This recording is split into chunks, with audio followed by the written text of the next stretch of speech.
Ya baik, selamat malam pemirsa. Salah satu sektor strategis yang harus diperhatikan dan juga harus dituntaskan oleh Presiden terpilih nanti bersama pemerintahan yang baru adalah sektor untuk menjaga ketahanan nasional di bidang energi dengan salah satu isu utamanya adalah pengendalian bahan bakar minyak dengan subsidinya yang saat ini juga menyita banyak anggaran negara. Pilihannya hanya dua, apakah memang harus dilanjutkan ini subsidi yang membebani anggaran negara ratusan triliun rupiah setiap tahunnya, atau memang pilihan yang kedua atau berikutnya adalah memang menyetop subsidi itu, mencabutnya dengan mengganti sejumlah program lain. Salah satunya adalah yang digembar-gemborkan adalah konversi dari minyak ke gas sambil menyiapkan segala infrastrukturnya baik di hulu maupun di hilir bagi kebutuhan menyuplai atau menyokong 70% sektor penggunaan energi bagi kebutuhan transportasi dari energi nasional. Kita akan bahas ini di Lawan Bicara, bukan hanya sekedar debat, tapi adu argumen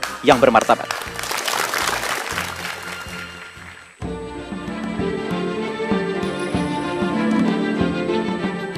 Persoalan tata kelola konsumsi sekaligus besaran subsidi bahan bakar minyak selalu menjadi isu menarik dan seksi bagi setiap rezim pemerintahan dan publik di negeri ini. Ratusan triliun rupiah habis dikucurkan untuk subsidi BBM setiap tahun. Sejak tahun 2011 hingga 2013, total anggaran yang dikeluarkan pemerintah untuk subsidi BBM mencapai 635,6 triliun rupiah. Bila ditambah dengan anggaran tahun 2014 yang berkisar di angka 210,7 triliun rupiah, maka totalnya mencapai 846,3 triliun rupiah. Jika dibandingkan dengan alokasi anggaran untuk sektor lain, subsidi BBM masih jauh lebih besar. Misalkan saja pos anggaran subsidi BBM tahun 2012 dibandingkan dengan dana pembangunan infrastruktur perhubungan yang sekitar 55 triliun rupiah, atau jaminan kesehatan masyarakat sebesar 48 triliun rupiah pada tahun yang sama. Lebih miris lagi jika dibandingkan dengan pos ketahanan pangan yang hanya berkisar di angka 43 triliun rupiah. Hampir sebagian besar pasokan BBM nasional dipasok dari negara lain. Produksi minyak nasional sendiri kurang dari 804.000 barel per hari. Sementara kebutuhan BBM nasional sebanyak 1,5 juta barel per hari. Artinya, konsumsi BBM dari impor telah menggerus devisa Indonesia dalam jumlah yang cukup besar. Yang lebih ironis lagi, karena menurut pemerintah sendiri, hingga 94% anggaran subsidi BBM itu justru dinikmati oleh kalangan masyarakat mampu. Pemerintah selalu mengeluarkan retorika yang intinya bertekad untuk mengurangi subsidi BBM, meski faktanya justru selalu naik dari tahun ke tahun. Padahal upaya paling penting dalam persoalan ini adalah strategi mengurangi perangkap ketergantungan pada minyak dan menghilangkan subsidi BBM itu sendiri. Misalnya saja perbaikan pola konsumsi energi nasional, pembangunan infrastruktur energi non-BBM, pemberantasan mafia minyak, hingga percepatan pelaksanaan diversifikasi sumber daya energi dengan energi terbarukan. Jadi, dalam konteks kepemimpinan nasional mendatang, siapa yang punya pola dan proposal kebijakan paling ideal dan realistis dalam upaya pengendalian konsumsi BBM?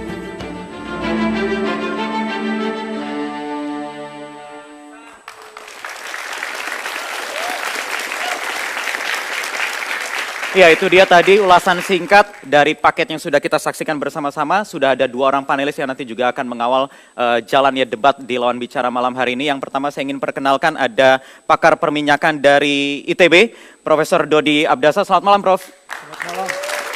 Dan yang kedua juga ada Mas Ihsanuddin Nursi. Ini pakar ekonomi atau ekonomi yang nanti juga akan mengkritik segala kebijakan-kebijakan yang sudah ada, baik yang sudah ada maupun nanti yang akan datang, yang diusung oleh kedua tim sukses Capres-Cawapres kita nomor urut 1 dan 2. Saya ingin ke sedikit paparan singkat saja dari kedua panelis. Yang pertama Prof. Dodi, saya ingin minta gambaran saja secara real bagaimana kondisi ketahanan nasional kita di bidang energi. Terima kasih. Assalamualaikum warahmatullahi wabarakatuh. Para pemirsa di rumah yang saya muliakan dan para hadirin semua yang saya muliakan, para mahasiswa yang saya cintai. Mengenai ketahanan energi nasional, saya ingin mengulas lebih banyak di sini adalah bidang yang saya geluti, yaitu bidang energi fosil, yang kami katakan biasanya sebagai energi fluida bumi, yaitu seperti minyak, gas, CBM, shale gas, geothermal, sampai ke hidrat gas. Itulah yang menjadi apa yang dikatakan energi fluida bumi, yaitu energi yang dikeluarkan oleh bumi ini berbentuk fluida. Fluida itu bisa minyak dan gas. Nah, seperti diketahui bahwa sekarang ini kita mengalami yang paling pencolok sekarang ini adalah bahwa cadangan minyak kita menurun dan juga produksi minyak terus juga menurun. Ya. Ini adalah suatu yang sangat aneh. Dikatakan di dalam catatan ini tahun 2013 bahwa kita mempunyai cadangan terbukti sekitar 4 miliar barel. Cadangan terbukti itu artinya bahwa minyak yang ada di bawah sana dengan uncertainty yang tinggi untuk kita dapatkan, akan tetapi kalau dikatakan terbukti itu mestinya at least 90% kita bisa dapatkan begitu ya. Jadi seperti orang mengatakan bahwa cadangan terbukti itu seperti my money in the bank. I can withdraw at any time begitu. Tapi nyatanya?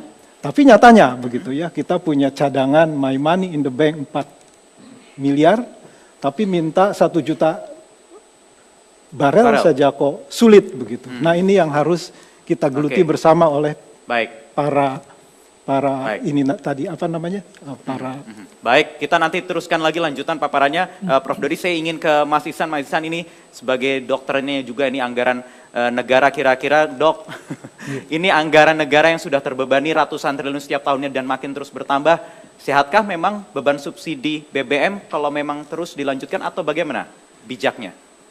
Layar kaca ini pernah membuktikan ketika saya bersama Wamen SDM bahwa konversi BBM ke BBG itu gagal.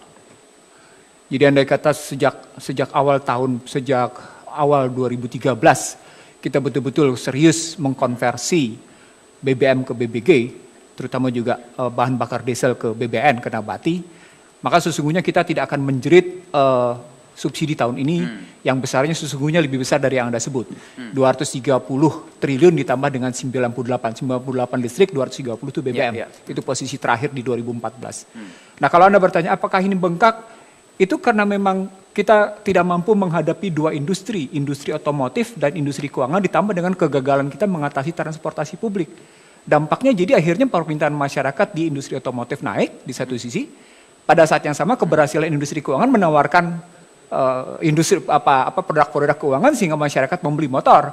Memang angka ini munculkan adalah angka ini mesti harus dikonfirmasi kembali bahwa penikmat subsidi itu 25%, 77% dari subsidi dinikmati 25% oleh orang kaya. Sementara orang miskin menikmati dari total subsidi hanya 15%. Subsidi itu sendiri. Di situ kemudian kita kejebak persoalan subsidi orang dalam subsidi barang. Saya ingin kembali di sini. Pada konstruksi konstitusi tidak mempersoalkan apakah subsidi barang atau orang. Nah, kita terjebak pada posisi ini miskin, ini kaya. Kita pertanyakan dulu, energi ini hajat hidup orang banyak atau bukan? Kalau kita nyatakan sebagai hajat hidup orang banyak, maka kita tegaskan dulu bagaimana relasi pasal 23 dengan pasal 33. Itu harus ditegaskan. Sampai dengan saat ini kita tidak punya konstruksi itu. Baik, terima kasih. Kedua panelis kita itu dia tadi paparannya, apakah memang kedua kubu Capres dan Cawapres ini yang bertarung di Pilpres mendatang bisa menjawab kondisi-kondisi atau realita yang sudah ada terkait memang beban anggaran kita seperti apa, kemudian juga kondisi realitanya terhadap ketahanan nasional energi kita bagaimana. Kita langsung panggilkan. Yang pertama saya ingin panggilkan dari calon presiden nomor urut 1 ada tim pemenangannya yang diwakili Bapak Hari Azhar Aziz dan juga Chandra Tirta Wijaya. Selamat malam.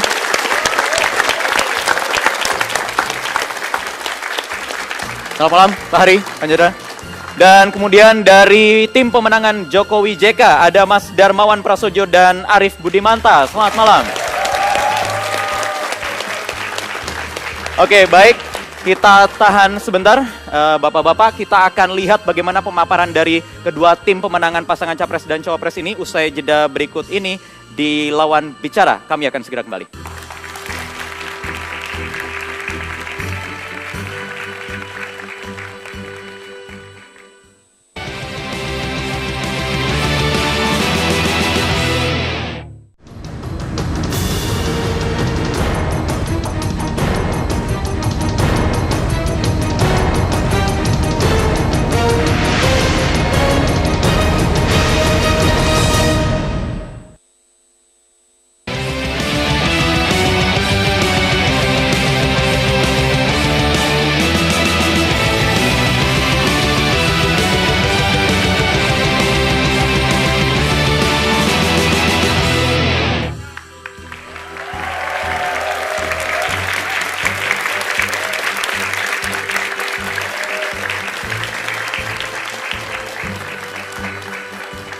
Ya baik, selamat malam pemirsa. Salah satu sektor strategis yang harus diperhatikan dan juga harus dituntaskan oleh Presiden terpilih nanti bersama pemerintahan yang baru adalah sektor untuk menjaga ketahanan nasional di bidang energi, dengan salah satu isu utamanya adalah pengendalian bahan bakar minyak dengan subsidinya yang saat ini juga menyita banyak anggaran negara. Pilihannya hanya dua, apakah memang harus dilanjutkan ini subsidi yang membebani anggaran negara ratusan triliun rupiah setiap tahunnya, atau memang pilihan yang kedua atau berikutnya adalah memang menyetop subsidi itu, mencabutnya dengan mengganti sejumlah program lain. Salah satunya adalah yang digembar-gemborkan adalah konversi dari minyak ke gas sambil menyiapkan segala infrastrukturnya baik di hulu maupun di hilir bagi kebutuhan menyuplai atau menyokong 70% sektor penggunaan energi bagi kebutuhan transportasi dari energi nasional. Kita akan bahas ini di Lawan Bicara, bukan hanya sekedar debat, tapi adu argumen yang bermartabat.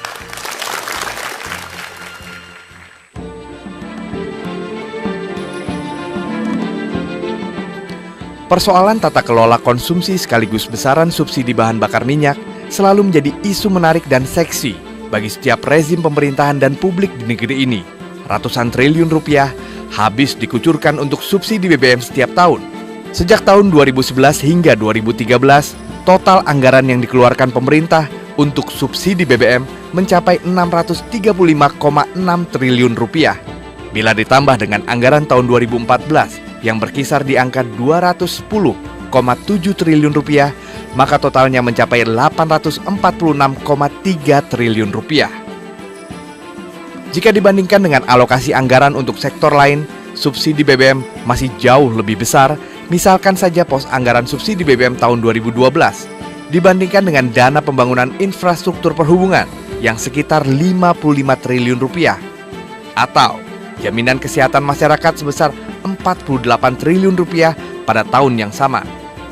Lebih miris lagi jika dibandingkan dengan pos ketahanan pangan yang hanya berkisar di angka 43 triliun rupiah.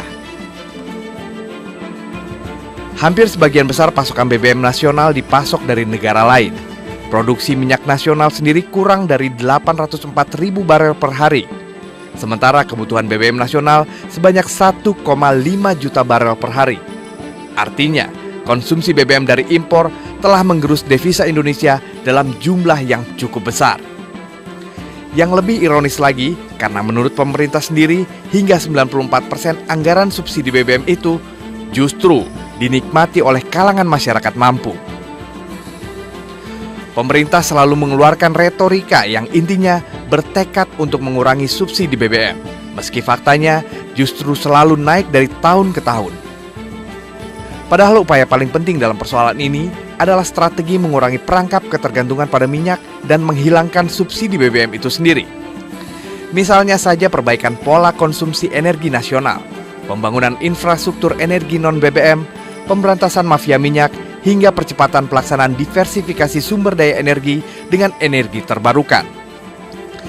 Jadi, dalam konteks kepemimpinan nasional mendatang, siapa yang punya pola dan proposal kebijakan paling ideal dan realistis dalam upaya pengendalian konsumsi BBM?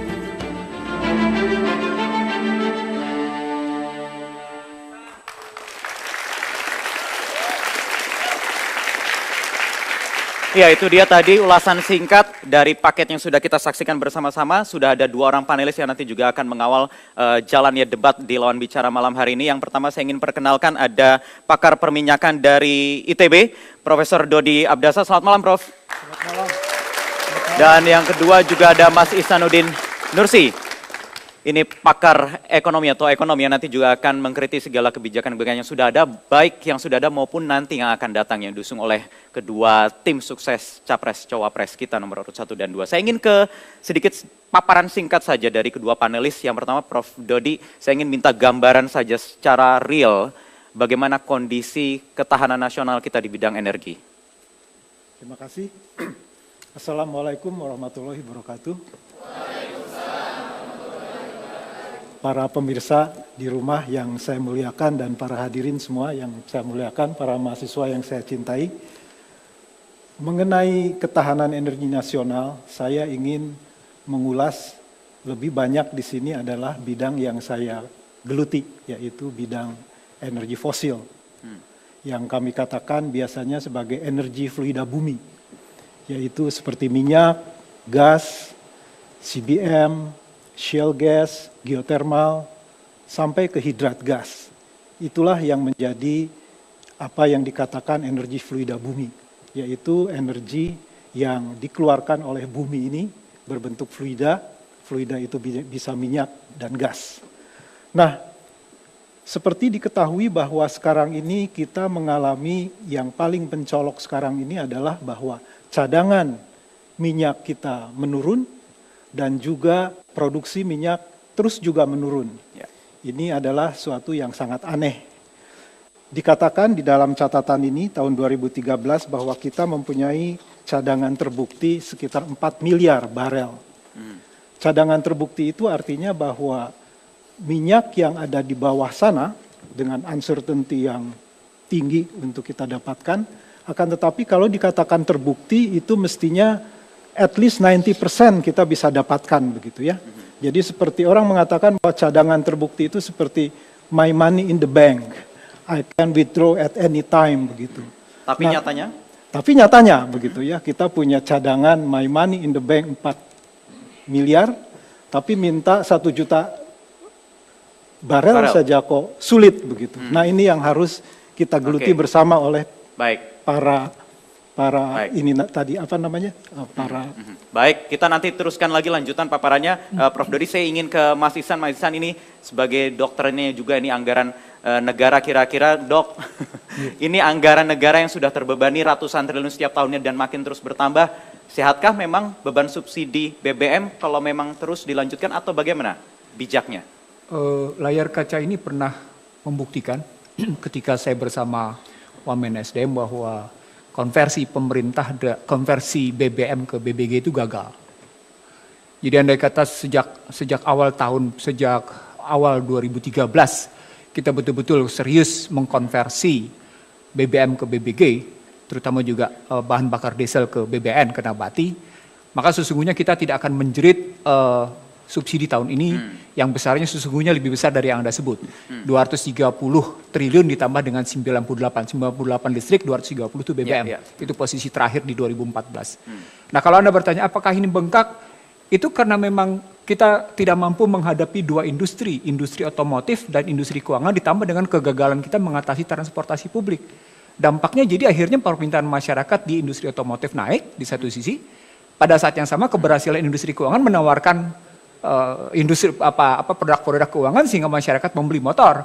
Memang angka ini munculkan adalah angka ini mesti harus dikonfirmasi kembali bahwa penikmat subsidi itu 25%, 77% dari subsidi dinikmati 25% oleh orang kaya. Sementara orang miskin menikmati dari total subsidi hanya 15%. Subsidi itu sendiri. Di situ kemudian kita kejebak persoalan subsidi orang dalam subsidi barang. Saya ingin kembali di sini. Pada konstruksi konstitusi tidak mempersoalkan apakah subsidi barang atau orang. Nah, kita terjebak pada posisi ini miskin, ini kaya. Kita pertanyakan dulu, energi ini hajat hidup orang banyak atau bukan? Kalau kita nyatakan sebagai hajat hidup orang banyak, maka kita tegaskan dulu bagaimana relasi pasal 23 dengan pasal 33. Itu harus ditegaskan. Sampai dengan saat ini kita tidak punya konstruksi itu. Baik, terima kasih. Kedua panelis kita itu dia tadi paparannya, apakah memang kedua kubu Capres dan Cawapres ini yang bertarung di Pilpres mendatang bisa menjawab kondisi-kondisi atau realita yang sudah ada terkait memang beban anggaran kita seperti apa, kemudian juga kondisi realitanya terhadap ketahanan nasional energi kita bagaimana. Kita langsung panggilkan. Yang pertama saya ingin panggilkan dari calon presiden nomor urut 1 ada tim pemenangannya yang diwakili Bapak Hari Azhar Aziz dan juga Chandra Tirta Wijaya. Selamat malam.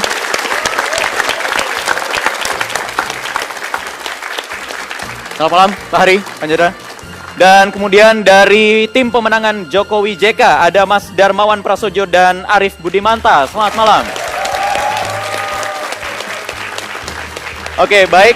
Kita tahan sebentar, Bapak-Bapak. Kita akan lihat bagaimana pemaparan dari kedua tim pemenangan pasangan Capres dan Cawapres ini usai jeda berikut ini di Lawan Bicara. Kami akan segera kembali.